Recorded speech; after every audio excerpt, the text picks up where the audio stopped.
ತುಂಬ ವರ್ಷಗಳ ಮುಂಚೆ ಕಿಂಕಿಣಿ ಅನ್ನೋ ಹೆಸರಲ್ಲಿ ತುಂಬ ಸುಂದರವಾದ ಒಂದು ನದಿ ಇತ್ತು.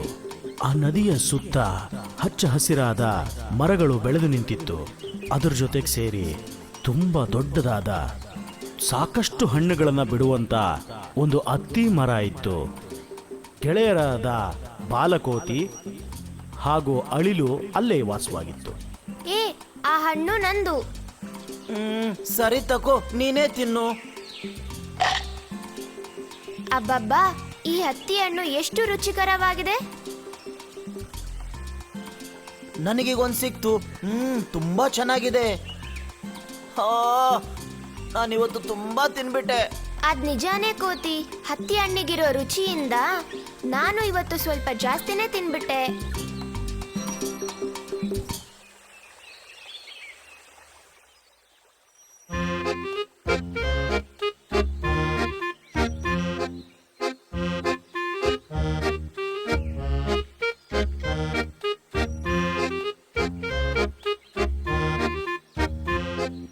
ನನಗೂ ಹತ್ತಿ ಹಣ್ಣು ಕೊಡ್ತೀರಾ? ತುಂಬ ಹಸುವಾಗ್ತಾ ಇದೆ. ಆ ಮೊಸಳೆ ಹಣ್ಣುಗಳು ತಿನ್ನತ್ತೇನು? ಹಸಿವಾದ್ರೆ ನಾನು ಏನು ಬೇಕಾದರೂ ತಿಂತೀನಿ.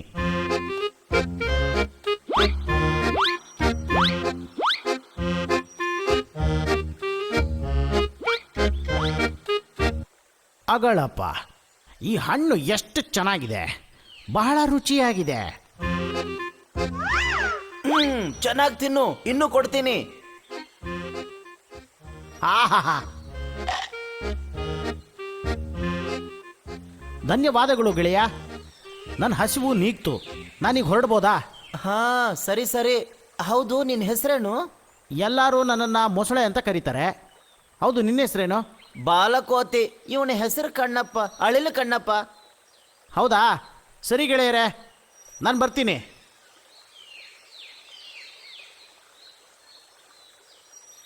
ಮೊಸಳೆನಾ?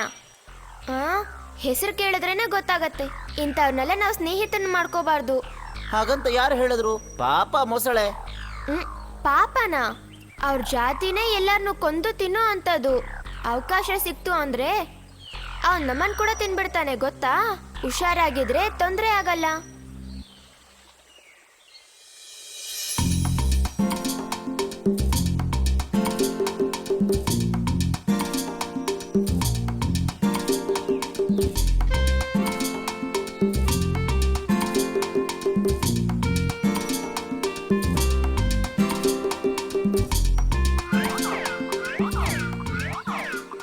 ಗೆಳೆಯ, ಈ ಪಕ್ಕದಲ್ಲಿರೋ ಆಲದ ಮರದಲ್ಲಿ ತುಂಬಾ ರುಚಿಕರವಾಗಿರುವ ಹಣ್ಣುಗಳು ಬಿಟ್ಟಿವೆ. ಎಲ್ಲಿ? ಇಲ್ಲೇ, ಗುಟ್ಟದ ಪಕ್ಕದಲ್ಲೇ. ಬೇಗ ಬಾ, ನಾವಲ್ಲಿಗೆ ಹೋಗೋಣ. ಓಹೋ, ನಾನ್ ಬರಲ್ಲಪ್ಪ. ನೀನ್ ಬೇಕಾದ್ರೆ ಹೋಗ್ತಿನ್ನು. ನನ್ ಕೈಯಾರು ನಿನ್ನ ಕರ್ಕೊಂಡೋಗೋಣ ಅಂತ ಓಡೋಡಿ ಬಂದೆ. ಇಲ್ಲ, ನೀನ್ ಬೇಕಾದ್ರೆ ಹೋಗು. ನಾನು ನನ್ನ ಒಳ್ಳೆ ಗೆಳೆಯನಿಗೋಸ್ಕರ ಕಾಯ್ತಾ ಇದ್ದೀನಿ. ಓ, ಯಾರು? ಆ ಮೊಸಳೆ ಬಗ್ಗೆ ಹೇಳ್ತಿದ್ಯಾ? ಹೌದು, ಅದರಲ್ಲೇನಿದೆ?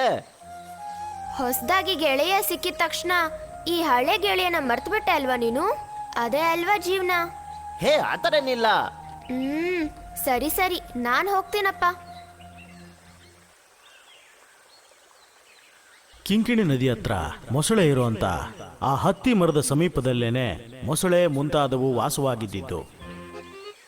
ಈ ಹಣ್ಣಿನ ರುಚಿಯನ್ನ ಕಂಡಂತ ಆ ಮೊಸಳೆ ಪ್ರತಿದಿನವೂ ಹತ್ತಿ ಹಣ್ಣನ್ನ ತಿನ್ನೋದಕ್ಕಾಗಿ ನದಿಯೊಳಗೆ ಬಹಳಷ್ಟು ಪ್ರಯಾಣ ಮಾಡಿ ಅಲ್ಲಿಗೆ ಬರ್ತಿತ್ತು. ಇಷ್ಟೊತ್ತಾದ್ರೂ ಬಂದಿಲ್ವಲ್ಲ? ನಾನು ಆವಾಗ್ಲಿಂದ ಎಷ್ಟು ಕಾಯ್ತಾ ಇದ್ದೀನಿ ಇಲ್ಲಿ.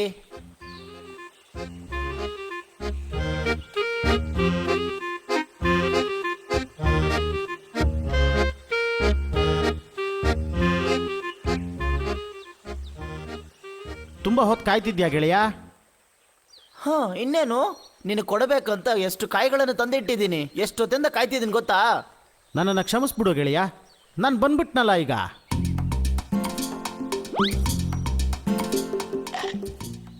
ಆಹಾ, ಈ ಹಣ್ಣಿಗೆ ಅದೆಷ್ಟು ರುಚಿ ಇದೆ. ಚೆನ್ನಾಗಿ ತಿನ್ನು, ಇನ್ನೂ ಕೊಡ್ತೀನಿ.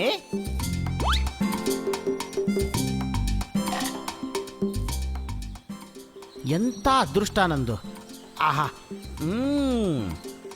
ಇವತ್ತು ನನಗೆ ಇನ್ನೂ ಸ್ವಲ್ಪ ಹಣ್ಣುಗಳನ್ನು ತಿನ್ನೋದಕ್ಕೆ ಕೊಡ್ತೀಯಾ? ಯಾಕ ಕೇಳ್ತಿದ್ಯಾ? ಮನೇಲಿ ಕೂತ್ಕೊಂಡು ಒಬ್ನೇ ತಿಂತೀಯಾ? ಇಲ್ಲ ಗೆಳೆಯ, ನನ್ನ ಹೆಂಡತಿ ನೀಲಿಗೋಸ್ಕರ ಕೇಳಿದೆ. ಓಹೋ, ಅಷ್ಟೇ ತಾನೇ? ಸ್ವಲ್ಪ ಏನು, ಬಹಳಷ್ಟು ಹತ್ತಿ ಹಣ್ಣು ಕೊಡ್ತೀನಿ. ಬಾ ಬಾ. ತುಂಬ ಧನ್ಯವಾದ ಗೆಳೆಯ. ಆ ಬಾಲಕೋತಿ ತನ್ನ ಗೆಳೆಯನಿಗಾಗಿ 2 ಹತ್ತಿ ಹಣ್ಣಿನ ಗೊಂಚಲನ್ನ ತಂದುಕೊಡ್ತು.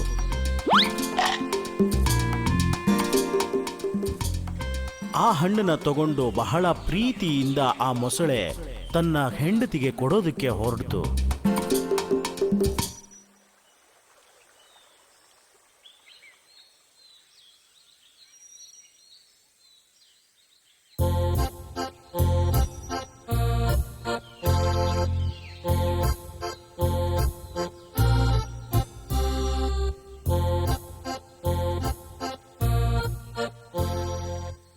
ನೀಲಿ, ಇದನ್ನು ನೋಡಿದ್ಯಾ? ನಿನಗೋಸ್ಕರ ನಾನು ಏನು ತಗೊಂಡು ಬಂದಿದ್ದೀನಿ ನೋಡು. ಬಹಳ ರುಚಿಯಾದ ಹತ್ತಿ ಹಣ್ಣು, ತಿಂದು ನೋಡು. ಈ ಹಣ್ಣು ತುಂಬಾ ರುಚಿಯಾಗಿದೆ. ಹಾ, ಹೌದೌದು, ನನ್ನ ಗೆಳೆಯರೇ ಕೊಟ್ಟಿದ್ದನ್ನ. ಬಾಲಕೋತಿ ಅವನು ಪ್ರತಿದಿನ ಈ ಹತ್ತಿ ಹಣ್ಣನ್ನೇ ತಿಂತಾ ಇರ್ತಾನೆ. ಹಾ, ಈ ಹಣ್ಣು ನಿಜವಾಗ್ಲೂ ಎಷ್ಟು ರುಚಿಯಾಗಿದೆ. ಯಾವಾಗ್ಲೂ ಈ ಹಣ್ಣುಗಳನ್ನ ತಿಂತಾ ಇರೋ ಆ ಕೋತಿ ಹೃದಯ ಇನ್ನೆಷ್ಟು ರುಚಿಯಾಗಿರ್ಬೋದು. ಒಳ್ಳೆ ಜೇನುತುಪ್ಪ ತರ ಸಿಹಿಯಾಗಿರುತ್ತೆ. ನೀಲಿ, ಅವನು ನನ್ನ ಗೆಳೆಯನಮ್ಮ. ಅದಕ್ಕೋಸ್ಕರನೇ ಈ ಹತ್ತಿ ಹಣ್ಣನ್ನ ನಿನಗೋಸ್ಕರ ಕೊಟ್ಟ. ಅದೆಲ್ಲ ಸರಿನೇ, ಆದ್ರೆ ನನಗೆ ಕೋತಿ ಹೃದಯನೇ ಬೇಕು. ಇಲ್ಲ, ನಾನು ಅದನ್ನ ಹೇಗೆ? ನಿಮಗೆ ಹೆಂಡತಿಯಾಗಿರೋ ನಾನ್ ಮುಖ್ಯನಾ ಅಥವಾ ಆ ಕೋತಿ ಮುಖ್ಯನಾ? ಧರ್ಮ ಸಂಕಟದಲ್ಲಿ ಸಿಕ್ಕಾಕೊಂಡ ಆ ಮೊಸಳೆ ಮತ್ತೆ ಹತ್ತಿ ಮರದಲ್ಲಿ ವಾಸವಾಗಿರೋ ತನ್ನ ಸ್ನೇಹಿತನನ್ನ ಮನೆ ಕರೆಯೋದಕ್ಕೆ ಹೊರಟ. ಗೆಳೆಯನ್ನ ಮನೆ ಕರೆಯೋದಕ್ಕೆ ಏನಾದರೂ ಒಂದು ತಂತ್ರವನ್ನ ಹುಡುಕ್ಲೇಬೇಕಲ್ಲ.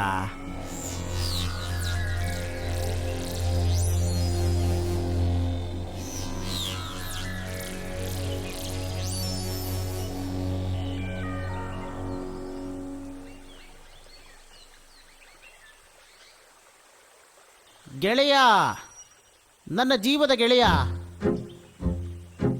ಆ, ಯಾರಪ್ಪ ಅದು? ಮೊಸಳೆನಾ? ಏನು ಹತ್ತಿ ಹಣ್ಣು ಸಾಕಾಗಿಲ್ವಾ? ಅದಲ್ಲ ಗೆಳೆಯ, ನೀನೀಗ ಬೇಗ ಹೊರಡಬೇಕು. ಹೊರಡ್ಬೇಕಾ? ಎಲ್ಲಿಗೆ ಹೊರಡ್ಬೇಕು? ನನ್ನ ಮನೆಗೆ ಹೋಗೋಣ ಬಾ. ಹಾ, ನಿಮ್ಮ ಮನೆಗ? ಹೌದು, ನಮ್ಮ ಮನೆಗೇನೆ.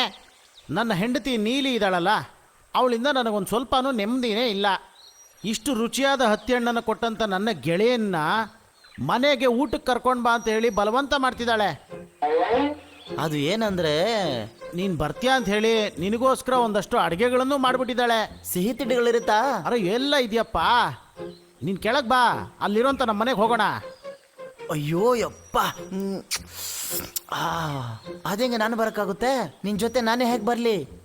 ನನಗೆ ಈಜು ಬರಲ್ವೇ? ನೀನು ನನ್ನ ಬೆನ್ನ ಮೇಲೆ ಹತ್ತಿ ಕೂತ್ಕೋ, ನಾನು ಈಜ್ಕೊಂಡು ನಿನ್ನನ್ನು ಕರ್ಕೊಂಡು ಹೋಗ್ತೀನಿ. ಏನು ಹೇಳ್ತಿದ್ಯಾ? ನೀರಿನ ಮೇಲೆ ಸಂತೋಷದ ಸವಾರಿ, ಹೊಟ್ಟೆ ತುಂಬ ಮೃಷ್ಟಾನ್ನ ಭೋಜನ. ಹೌದು ಹೌದು.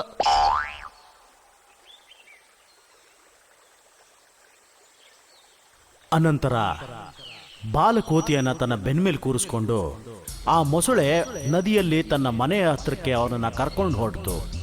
ನದಿಯನ್ನ ದಾಟಬೇಕಾದ್ರೆ ನಡು ಮಧ್ಯದಲ್ಲೇ ಆ ಮೊಸಳೆ ಮುರುಗ ನಡೆದ ವಿಷಯವನ್ನ ಪ್ರಸ್ತಾಪಿಸ್ತು.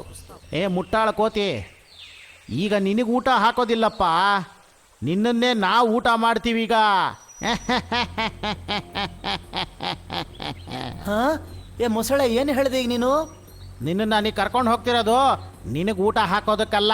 ಏನು? ನನ್ನ ಹೆಂಡತಿ ನೀಲಿ ನಿನ್ನ ಹೃದಯನ ತಿನ್ನಬೇಕು ಅಂತ ಆಸೆ ಪಡ್ತಿದ್ದಾಳೆ. ಅವ್ರ ಜಾತಿ ಎಲ್ಲ ಮೋಸ ಮಾಡಿ ನಮ್ಮನ್ನ ತಿನ್ನೋರು. ಅವಕಾಶ ಸಿಕ್ಕಿದ್ರೆ ಅವ್ರು ನಮ್ಮನ್ನು ತಿನ್ಬಿಡ್ತಾರೆ. ಅಯ್ಯಯ್ಯೋ, ಮೊದಲ ಈ ವಿಷಯ ನನ್ನ ಹತ್ರ ಹೇಳ್ಬಾರ್ದ ನೀನು? ನಾನು